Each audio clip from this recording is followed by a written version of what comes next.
आप सभी श्रद्धालु भक्तों को ज्येष्ठ मास के कृष्ण पक्ष की एकादशी यानी अपरा एकादशी की हार्दिक शुभकामनाएं। भक्तों, आज का यह वीडियो बेहद खास होने वाला है क्योंकि आज हम बात करेंगे उस एकादशी के बारे में जिसे हमारे धर्म ग्रंथों में सबसे पुण्यदायी और फलदायक एकादशी कहा गया है। इस एकादशी का महत्व इतना अधिक है कि इसे करने मात्र से सभी मनोकामनाएं पूर्ण हो जाती हैं और जीवन के समस्त पापों का नाश हो जाता है। लेकिन भक्तों, इस बार 2025 में अपरा एकादशी को लेकर लोगों के मन में थोड़ा भ्रम बना हुआ है क्योंकि एकादशी 2 दिनों में पड़ रही है। इसी भ्रम के बीच एक श्रद्धालु बहन ने मुझसे कमेंट करके बड़ी श्रद्धा से निवेदन किया कि गुरुजी कृपया अपरा एकादशी पर एक ऐसा वीडियो बनाइए जिसमें हमें पूरी और स्पष्ट जानकारी मिले ताकि किसी को कोई कंफ्यूजन ना रहे। और उसी भावना के तहत मैंने ये वीडियो पूरी श्रद्धा से तैयार किया है, बिल्कुल आसान और स्पष्ट भाषा में, ताकि हर कोई इसे समझ सके और इसका लाभ ले सके। इसलिए आपसे अनुरोध है कि कृपया इस वीडियो को अंत तक जरूर देखें। यकीन मानिए, इसके आपको किसी और वीडियो को देखने की जरूरत नहीं पड़ेगी। भक्तों, जैसा कि आप सभी जानते हैं, साल में कुल 24 एकादशी आती हैं, लेकिन जब अधिक मास आता है तब इनकी संख्या 26 हो जाती है। हर महीने 2 एकादशी होती हैं, एक कृष्ण पक्ष में और एक शुक्ल पक्ष में। हर एकादशी का अपना एक विशेष महत्व होता है, लेकिन अपरा एकादशी की बात करें तो इसका स्थान सबसे ऊपर माना गया है। यह एकादशी ज्येष्ठ मास के कृष्ण पक्ष में आती है और पद्म पुराण में इसके व्रत का बहुत ही सुंदर और विस्तृत वर्णन मिलता है। मान्यता है, जो भक्त सच्चे मन से अपरा एकादशी का व्रत करते हैं उन्हें जीवन के हर क्षेत्र में सफलता मिलती है। इस व्रत से मानसिक शांति, पारिवारिक सुख, धन धान्य, ऐश्वर्य और सबसे बढ़कर भगवान श्री हरि विष्णु की कृपा प्राप्त होती है। इस दिन भगवान विष्णु की पूजा विशेष फलदायी मानी जाती है और जो भी भक्त विधिवत व्रत करता है उसे पापों से मुक्ति मिलती है और मोक्ष की प्राप्ति होती है। सबसे खास बात यह है कि इस बार अपरा एकादशी 1454 वर्षों के बाद एक बहुत ही दुर्लभ संयोग में पड़ रही है। हमारे पूज्य सबसे बड़ी एकादशी बताया है। शास्त्रों में इसे सर्व सुख प्रदायिनी कहा गया है, यानी जो एकादशी सभी प्रकार के सुख, समृद्धि और शांति प्रदान करती है। इस दिन किया गया व्रत और दान कई गुना पुण्य देने वाला होता है। शास्त्रों के अनुसार अपरा एकादशी का व्रत करने से व्यक्ति को जन्म जन्मांतर के पापों से मुक्ति मिलती है। यह व्रत आत्मशुद्धि, संयम और भक्ति का प्रतीक है। अपरा एकादशी का पुण्य फल इतना महान है कि यह अश्वमेध यज्ञ से भी अधिक फलदायी माना गया है। इस बार अपरा एकादशी पर कई शुभ शुभ योग बनने जा रहे हैं। वैसे तो सारी ही एकादशियों का विशेष महत्व होता है, लेकिन अपरा एकादशी का व्रत करने से व्यक्ति को ब्रह्म हत्या तक के पापों से मुक्ति मिलती है। साथ ही जीवन में सुख समृद्धि का वास होता है। इस दिन व्रत रखने से घर में सुख समृद्धि, वैभव, सौभाग्य और धन की वृद्धि होती है। जिन घरों में अपरा एकादशी का पूजन श्रद्धा पूर्वक किया जाता है वहां पर नकारात्मकता दूर होती है और सकारात्मक ऊर्जा बनी रहती है। वीडियो के अंत में हम आपके साथ कुछ ऐसे उपाय भी साझा करेंगे जो अगर आप अपरा एकादशी के दिन करते हैं तो निश्चित ही आपके जीवन में सुख, शांति और धन समृद्धि का वास होगा। चाहे आपको पितृदोष से छुटकारा पाना हो या धन लाभ की इच्छा हो, इन उपायों से आपको बहुत लाभ मिलेगा। तो कृपया इस वीडियो को अंत तक जरूर देखें और अगर आपको यह जानकारी उपयोगी लगे तो इसे लाइक जरूर करें। चैनल को सब्सक्राइब करें और इस वीडियो को अपने दोस्तों और परिवार के साथ भी जरूर शेयर करें ताकि वे भी इस पुण्य अवसर का लाभ ले सकें। भक्तों, ज्येष्ठ मास के कृष्ण पक्ष की एकादशी को अपरा एकादशी कहा जाता है। हिंदू धर्म में इस एकादशी का बहुत ही विशेष महत्व है क्योंकि ऐसा माना जाता है कि इस दिन भगवान श्री हरि विष्णु की पूजा करने से वे अपने भक्तों की सारी मनोकामनाएं पूर्ण करते हैं और जीवन में सुख, शांति, ऐश्वर्य और पुण्य प्रदान करते हैं। लेकिन दोस्तों, इस बार 2025 में अपरा एकादशी के व्रत को लेकर लोगों के मन में भ्रम की स्थिति बनी हुई है। कई श्रद्धालु पूछ रहे हैं कि यह व्रत आखिर किस दिन रखा जाएगा, 22 या 23। दूर करने के लिए यह वीडियो पूरी जानकारी के साथ आपके सामने लाया गया है। इस वीडियो में हम आपको यह भी विस्तार से बताएंगे कि अपरा एकादशी का पारण कब और कैसे करना चाहिए, व्रत के नियम क्या होते हैं, व्रत की पूजन विधि क्या होनी चाहिए, इस दिन क्या भोजन करना चाहिए और किन चीजों से परहेज रखना चाहिए। सभी बातों को हम शास्त्रों और पुराणों में वर्णित तथ्यों के आधार पर आपके सामने सरल भाषा में प्रस्तुत करेंगे। भक्तों, हम हर एकादशी से जुड़ी जानकारी आपको पूर्ण प्रमाण और ग्रंथों के अनुसार ही देते हैं। ना तो कुछ मनगढ़ंत बातें बताते हैं और ना ही किसी विषय को बढ़ा चढ़ाकर पेश करते हैं। हमारा उद्देश्य है आपको सच्चा और शुद्ध ज्ञान देना, जैसा कि वास्तुशास्त्र, ज्योतिष शास्त्र और आरसी मुनियों की शिक्षाओं में बताया गया है।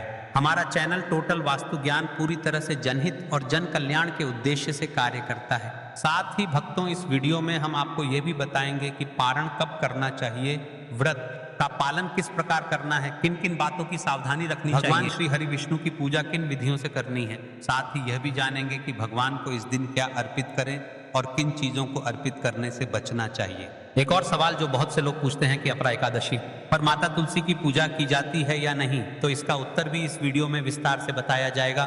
साथ ही पारण के समय कौन सा विशेष भोग लगाना चाहिए, कौन सा मंत्र बोलना चाहिए और किस नियम के अनुसार पारण करना चाहिए, ये सब जानेंगे। बहुत सारे लोगों के मन में यह भी सवाल है, पारण सुबह करना चाहिए या दोपहर में, इस दिन भद्रा का कोई प्रभाव है या नहीं, और अगर है तो उसका क्या असर होगा। इन सभी जिज्ञासाओं का समाधान इस वीडियो में किया गया है। भक्तों, अपरा एकादशी को लेकर कई लोग पूछ रहे हैं कि क्या इस दिन चावल खाया जा सकता है या नहीं, क्या पहली बार व्रत रखने वाले इसे कर सकते हैं या नहीं। ये सारे सवाल भी आज के इस वीडियो में स्पष्ट किए जाएंगे।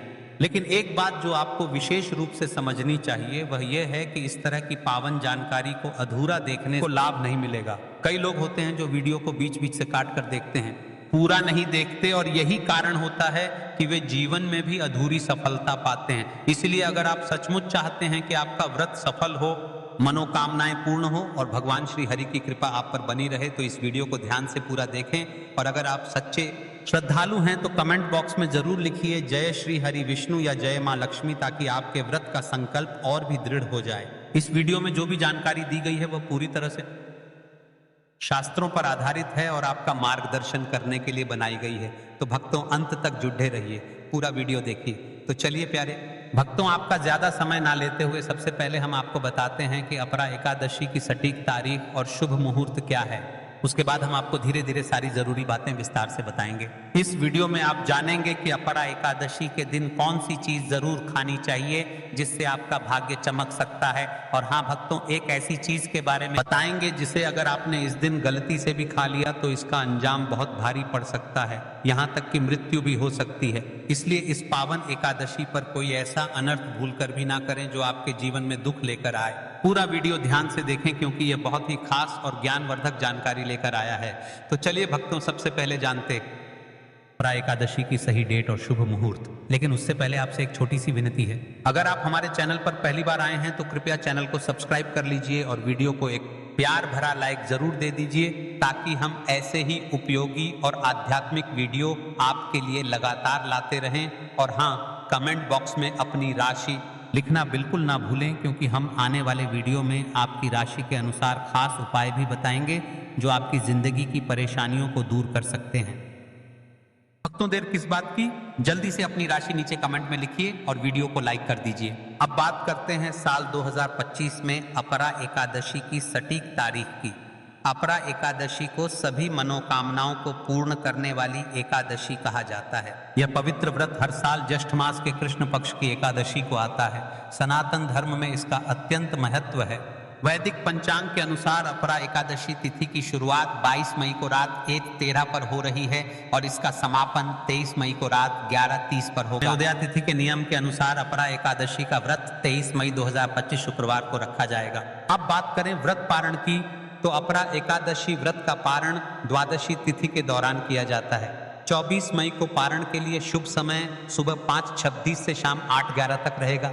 इस दौरान कभी भी व्रत खोला जा सकता है। इस दिन ब्रह्म मुहूर्त सुबह 4:04 से लेकर 4:45 तक रहेगा, जो पूजा पाठ के लिए अत्यंत श्रेष्ठ माना जाता है। वैदिक ज्योतिष के अनुसार इस वर्ष अपरा एकादशी के दिन कई शुभ योग बन रहे हैं। इस बार 23 को आयुष्मान योग और प्रीति योग का निर्माण हो रहा है, जो पूजा पाठ के लिए बेहद शुभ माने जाते हैं। इसके साथ ही इस दिन बुध ग्रह वृषभ राशि में प्रवेश करेंगे, जिससे बुधादित्य योग बन रहा है। यह योग भी धन और बुद्धि वृद्धि के लिए शुभ माना गया है। शुक्रवार के दिन माता लक्ष्मी की उपासना भी की जाती है, इसलिए इस दिन विष्णु जी और लक्ष्मी माता की पूजा करने से साधक को विशेष लाभ प्राप्त होगा। अपरा एकादशी को लेकर धार्मिक मान्यता है कि जो भी व्यक्ति इस व्रत को सच्चे मन से करता है वह सभी पापों से मुक्त हो जाता है और मृत्यु के बाद उसे वैकुंठ धाम की प्राप्ति होती है। ऐसा व्यक्ति हमेशा प्रसन्न रहता है और जीवन में उसे शुभ फल प्राप्त होते हैं। तो भक्तों, इस एकादशी को बिल्कुल नजरअंदाज ना करें। इस दिन व्रत करें, पूजन करें, दान करें और जो चीज खाने के लिए मना की गई है उससे अवश्य बचें, क्योंकि जरा सी लापरवाही बड़ा नुकसान कर सकती है। भक्तों, अगर हम बात करें अपरा एकादशी के महत्व की, तो यह व्रत बेहद खास और चमत्कारी माना गया है। कहते हैं कि अगर कोई इसे पूरे श्रद्धा और विश्वास के साथ करता है तो उसकी हर मनोकामना पूरी होती है। विशेष रूप से जिनकी संतान प्राप्ति की इच्छा है, जिनके जीवन में वैवाहिक सुख की कमी है या धन संपत्ति की समस्याएं हैं, उनके लिए यह व्रत अत्यंत लाभकारी है। यह व्रत केवल इच्छाएं पूरी करने के लिए ही नहीं, बल्कि जीवन के पापों से मुक्ति पाने के लिए भी किया जाता है। धर्म ग्रंथों में यहाँ तक कहा गया है कि यह एक व्रत हजारों वर्षों के यज्ञ और तप के बराबर फल देता है। भक्तों, इस व्रत की एक और अद्भुत बात यह है कि यह न सिर्फ सांसारिक सुख देता है, बल्कि मोक्ष की प्राप्ति में भी सहायता करता है। भगवान विष्णु की कृपा से यह व्रत जीवन और मरण के बंधनों से मुक्ति दिला सकता है। जो व्यक्ति इस व्रत को करता है उसे स्वर्ग लोक की प्राप्ति होती है और अंत में मोक्ष भी मिलता है। जिनकी कुंडली में दोष हैं या जो बार बार जीवन में परेशानियों का सामना कर रहे हैं, उनके लिए भी यह व्रत अत्यंत कल्याणकारी है। यह व्रत कर्म दोष, पितृदोष और अन्य मानसिक कष्टों को शांत करने में भी मदद करता है। तो दोस्तों, आगे बढ़ने से पहले एक छोटी सी अपील है। आपने अब तक हमारे कमेंट बॉक्स में जय माता लक्ष्मी नहीं लिखा है तो अभी लिख दीजिए। जब आप जय माता लक्ष्मी लिखते हैं तो हमारे दिल को खुशी मिलती है, और जब आप वीडियो को लाइक करते हैं तो हमारा हौसला बढ़ता है, जिससे हम आपके लिए और भी बेहतरीन वीडियो ला पाते हैं। तो चलिए भक्तों, अब बिना देर किए जान लेते हैं अपरा एकादशी की पूजा विधि के बारे में। अब बात करते हैं इस विशेष दिन की पूजा कैसे करनी है, शुभ मुहूर्त क्या है और पारण का सही समय कब है, ताकि आप पूरे विधि विधान से यह व्रत सकें। सबसे पहले इस दिन ब्रह्म मुहूर्त में उठना अत्यंत शुभ माना जाता है। सुबह जल्दी उठकर अच्छे से स्नान करें और अपने पूजा स्थान पर जाएं। फिर भगवान सूर्य को एक लोटा जल अर्पित करें। अब वहीं बैठकर पूरे मन से व्रत का संकल्प लें। संकल्प लेने के लिए अपने दाहिने हाथ में जल लें, साथ में एक रखें। फिर 3 बार ओम श्री विष्णु का उच्चारण करें। ओम श्री विष्णु, ओम श्री विष्णु, ओम श्री विष्णु। अब आप अपना नाम, गोत्र, स्थान, मकान या फ्लैट नंबर और क्षेत्र का नाम बोलें। इसके बाद अपनी इच्छाएं जैसे संतान, सुख, धन या जो भी आप चाहते हैं भगवान के चरणों में समर्पित करें। फिर भगवान को प्रणाम करें और जल अर्पित कर दें। आप जानते हैं पूजा की आगे की विधि के बारे में। आपको पूजा के लिए एक अखंड फल लेना है, जैसे सेब, नारियल या कोई भी बिना कटा हुआ फल। उसे गंगाजल से शुद्ध करें और थोड़ा गंगाजल उसमें मिला दें। फिर भगवान विष्णु की तस्वीर या मूर्ति अपने पूजा स्थान पर रखें। अगर आपके पास मौली, पान, सुपारी, लौंग, इलायची और पान का पत्ता हो तो इन्हें भी पूजा में शामिल करें। ये सभी चीजें अत्यंत शुभ मानी जाती हैं। भगवान को आमंत्रित करने की प्रक्रिया करें, जिसे प्राण प्रतिष्ठा कहा जाता है। सबसे पहले तस्वीर या मूर्ति को एक पवित्र स्थान पर रखें। उस स्थान को गंगा जल से शुद्ध करें, यानी थोड़े थोड़े छींटे डालें ताकि वह स्थान पवित्र हो जाए। अब वहां एक फूल रखें जिससे भगवान को आसन मिले। फिर भगवान को आचमन कराएं, यानी 3 बार जल चढ़ाएं। इसके बाद तिलक लगाएं, अक्षत चढ़ाएं और फूलों की माला पहनाएं। फिर एक पुष्प अर्पित करें। अब धूप जलाएं और एक घी का दीपक जलाएं। ध्यान रखें दीपक को हाथ में ना उठाएं। दीपक स्थान पर रख दें। वहां पहले चावल या फूलों से एक छोटा सा आसन बना लें और उसी पर दीपक रखें। भक्तों, यही दीपक आपकी पूजा का साक्षी बनेगा और आपकी श्रद्धा की ऊर्जा भगवान तक पहुंचाएगा। भक्तों, अब समय आ गया है आरती का। इसके लिए हम एक नया दीपक इस्तेमाल करेंगे। अब भगवान को नैवेद्य अर्पित करें। जो भी मिठाई आपके पास हो, जैसे कोई फल या मिठाई, वो भगवान को प्रेम पूर्वक अर्पण करें। अगर आपके पास मिठाई उपलब्ध नहीं है तो कोई बात नहीं, मिश्री के कुछ दाने भी आप भगवान को अर्पित कर सकते हैं। लेकिन ध्यान रखें, एक बिना कटा हुआ फल भगवान को जरूर चढ़ाएं। ये बहुत शुभ माना जाता है। अब भक्तों, भगवान के सामने हाथ जोड़कर पूरे मन से एयूएम नमो भगवते वासुदेवाय मंत्र का 108 बार जाप करें। इस जाप से मन शांत होता है और आपकी प्रार्थना सीधा भगवान के चरणों तक पहुंचती है। इसके बाद अपनी मनोकामना को पूर्ण करने के लिए एक पान का बीड़ा तैयार करें। एक ताजे पान के पत्ते में 2 लौंग, 2 इलायची और एक सुपारी रखें। फिर उस बीड़े को धीरे से लपेट लें और उसे भगवान के सामने श्रद्धा से रख दें। एक बार फिर से पूरे भक्ति भाव से 11 या 21 बार AUM नमो भगवते वासुदेवाय मंत्र का जाप करें और भगवान से अपनी मन की बात कहें। जो भी है इच्छा है वह निवेदन करें। अगर आप इस पूजा को धन प्राप्ति के लिए कर रहे हैं तो भगवान से विनती करें कि वे आपके जीवन में धन, समृद्धि और स्थिरता प्रदान करें। इसके बाद उस पान के बीड़े को भगवान को समर्पित कर दें। अब वहीं बैठकर अपरा एकादशी की कथा सुने या फिर उसका पाठ करें। कथा सुनना इस दिन का एक बहुत ही महत्व। बाद भगवान की आरती करें और अंत में भगवान को चढ़ाए गए फल का भोग अर्पित करें। फिर उसी भोग को प्रसाद के रूप में सभी भक्तों में बांटें। यह प्रसाद आपके घर में सुख शांति का संचार करेगा और भगवान की कृपा को हर सदस्य तक पहुंचाएगा। भक्तों, एक अत्यंत आवश्यक बात का ध्यान रखें। इस दिन अन्न का सेवन नहीं करना चाहिए। यह इस व्रत का सबसे बड़ा नियम है और इसका पालन करना बहुत जरूरी है। सिर्फ फलाहार या व्रत के अनुसार बने भोजन का ही सेवन करें।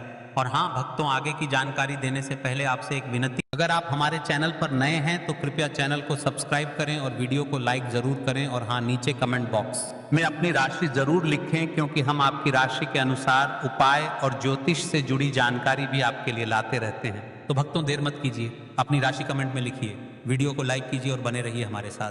तो चलिए भक्तों, अब जानते हैं कि अपरा एकादशी के दिन कौन कौन से ऐसे कार्य हैं जिन्हें भूलकर भी नहीं करना चाहिए। ये बातें सिर्फ परंपरा नहीं है, बल्कि हमारी भक्ति, श्रद्धा और पवित्रता से जुड़ी हुई है। अगर आपने इन नियमों का उल्लंघन किया तो माता लक्ष्मी और भगवान विष्णु की कृपा आपसे रूठ सकती है। इसलिए भक्तों, इन बातों को ध्यान में रखना बहुत जरूरी है। सबसे पहले बात करें भोजन की, तो इस दिन चावल का सेवन बिल्कुल नहीं करना चाहिए। शास्त्रों में कहा गया है कि चावल की उत्पत्ति स्वयं भगवान विष्णु के रोम से हुई है। ऐसे में जब हम भगवान की पूजा और व्रत कर रहे होते हैं तब चावल खाना व्रत की पवित्रता को भंग कर सकता है। अगर आप व्रत नहीं भी कर रहे हैं तो भी इस दिन चावल से परहेज करें। इस दिन सिर्फ सात्विक और शुद्ध भोजन करें, जो ना केवल शरीर को शुद्ध रखें बल्कि आत्मा को भी शांत और निर्मल बनाएं। अब दूसरी बात, इस दिन लहसुन, प्याज, मांसाहार और शराब जैसी तामसिक चीजों से भी पूरी तरह दूरी बनाए रखें। यह पदार्थ हमारे शरीर और मन में नकारात्मकता फैलाते हैं और एकादशी जैसे पावन दिन पर इनका सेवन व्रत के फल को प्रभावित कर सकता है। इसके अलावा बैंगन भी इस दिन नहीं खाना, कि इसे भी तामसिक भोजन में गिना गया है। भक्तों, तीसरी जरूरी बात, इस दिन बाल और नाखून नहीं काटने चाहिए। यह बातें साधारण लग सकती हैं, लेकिन सनातन परंपरा में शरीर की शुद्धता और आत्मनियंत्रण को विशेष स्थान दिया गया है। अगर आप इस दिन बाल या नाखून काटते हैं तो यह आपके व्रत की पवित्रता को प्रभावित कर सकता है। इसलिए शरीर को स्वच्छ रखें, लेकिन इस तरह के कार्यों से परहेज करें। अब बात करें वस्त्रों की, तो इस दिन काले रंग के कपड़े पहनने से भी बचें। काला रंग तामसिक और नकारात्मक ऊर्जा से जुड़ा हुआ माना जाता है, जबकि एकादशी जैसे दिव्य दिन पर हमें सात्विक और उज्जवल रंगों को अपनाना चाहिए, जैसे सफेद, पीला, हरा या हल्के रंग, जो हमारे मन और माहौल दोनों को शुद्ध बनाते हैं।